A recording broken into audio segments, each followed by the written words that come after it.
and welcome to a new video. In this video I am going to take you with me on the journey of designing a brand new amigurumi.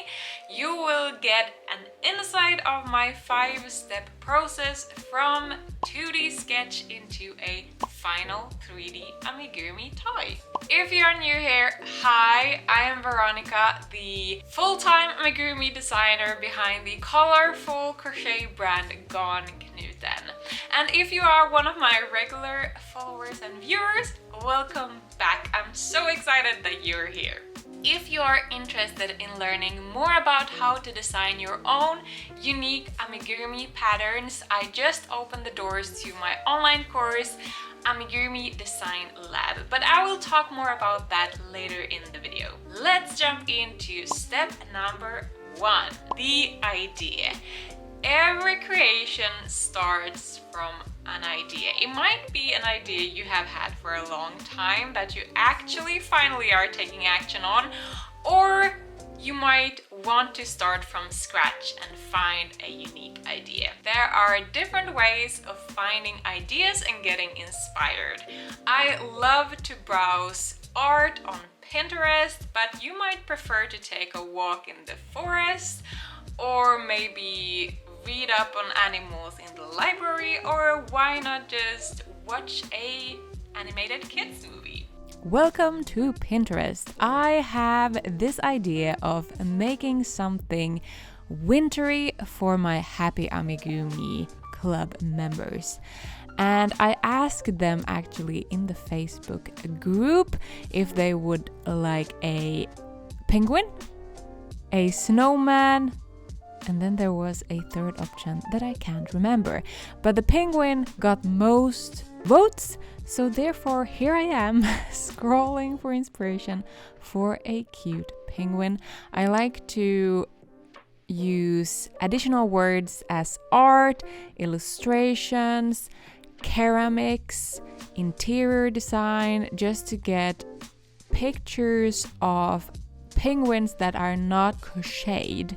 I like to see them made in other materials. And yeah, ceramics is one of the newest words that I've been using when I find inspiration, and it's been working really well. If you want to create unique amigurumis, I highly recommend you to find your own personal inspiration sources. It is easy to get inspired by our favorite amigurumi designers. Just be a little bit cautious about this, how many you are following and how much inspiration you are getting from those resources.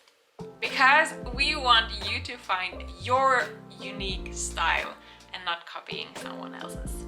Another thing to be mindful of is copyrighted characters like Marvel, Pokemon, Disney characters, etc.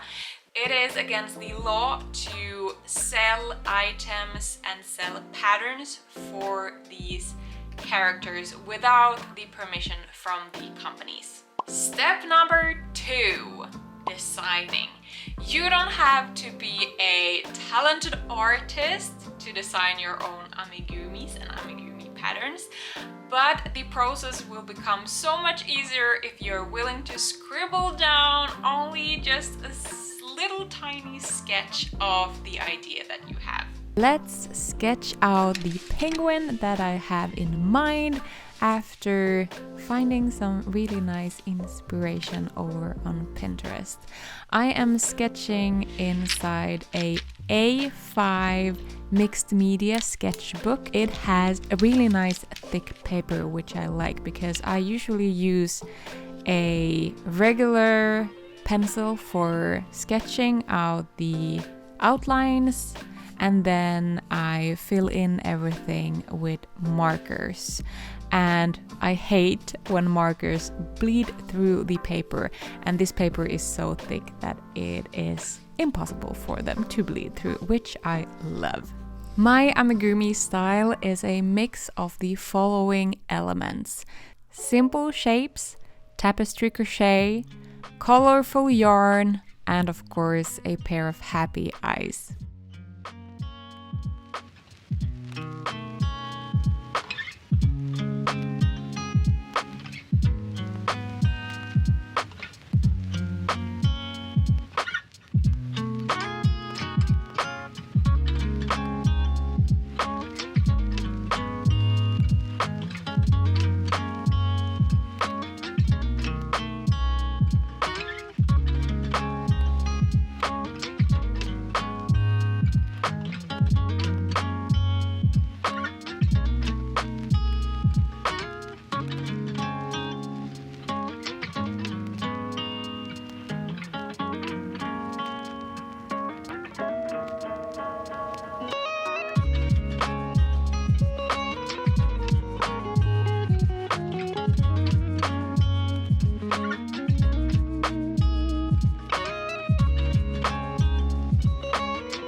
also use AI tools for the designing process, but be careful because we don't know where the AIs get their inspiration from, so you can be copying someone else without even knowing it. That's why it's also very important to do some market research for the thing that you want to make. You can do this at this point or when you have already crocheted your piece. That is totally up to you. I always tell my students that you never want to design just a penguin. Guess why? Yeah, because there are thousands and thousands of patterns for penguins already. And we want our design to stand out from the crowd, and I'm gonna teach you how to do that. Instead of just designing a penguin, you want to create a character. There are different ways to transform your basic amigurumi into a creative and unique character. You can, for example, give him or her a name, a hobby or a work, favorite food, or an accessory. It is time to transform these pieces of information into our amigurumi in form of accessories, name of the pattern. It doesn't have to be anything crazy or revolutionary, but a small piece of accessory, for example, can make your amigurumi stand out in the sea of amigurumi designs out there.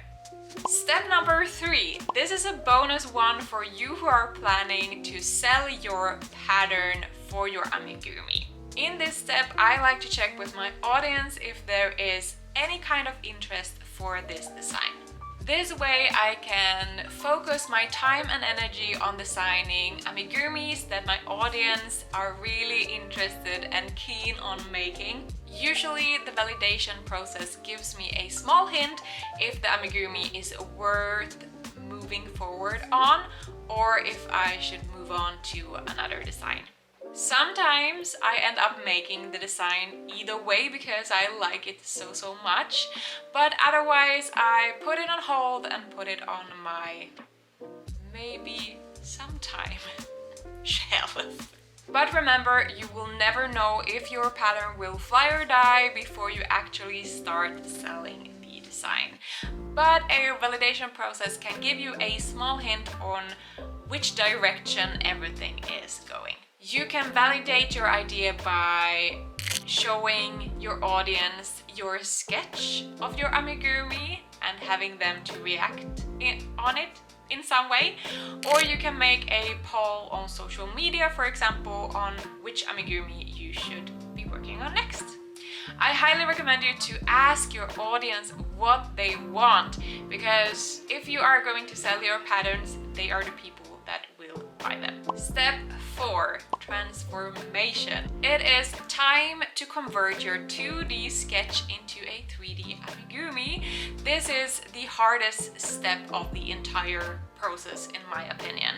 So if you are new to this, give yourself some grace and be kind to yourself. For each amigurumi you design, you will get better figuring out which shapes works well together, how to make a pretty color line, or how to attach the legs in a certain way, or how to just shape with different techniques. So, when I start the transforming process, I usually like to sketch out each part of the amigurumi separately. I also like to add some arrows if they are crocheted top down or bottom up, depending on how I like to do it, and add some additional notes to the sketch.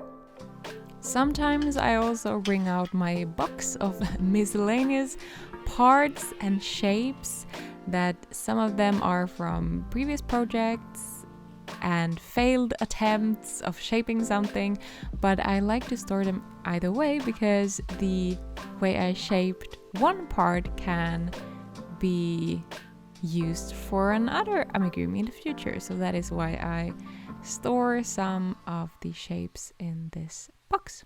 A tip if you're a beginner, draw out each shape onto paper in the right size and shape.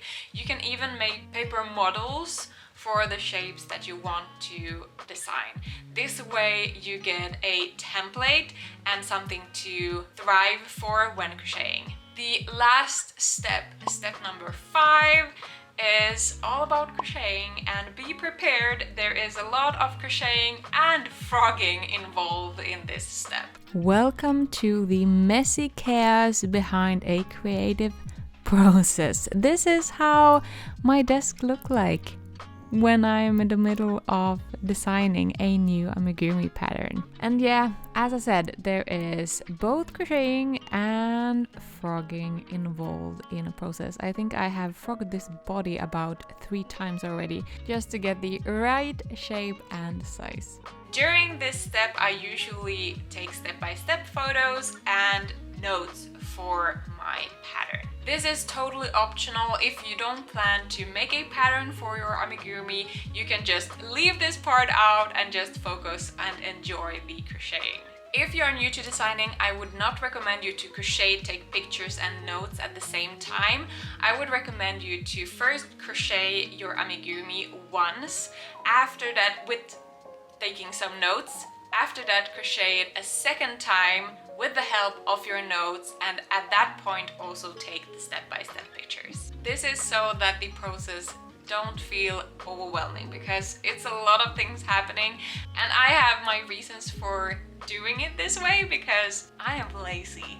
I have a really hard time crocheting 2 exactly similar amigurumis, so that is why I want to make everything during that first one, and then I can write down the pattern and send it to my testers and get it released without needing to crochet a second one. Let me know if you would like a separate video where I go deeper into actually writing the patterns and selling patterns. Here comes a crafty montage with me finishing up the penguin.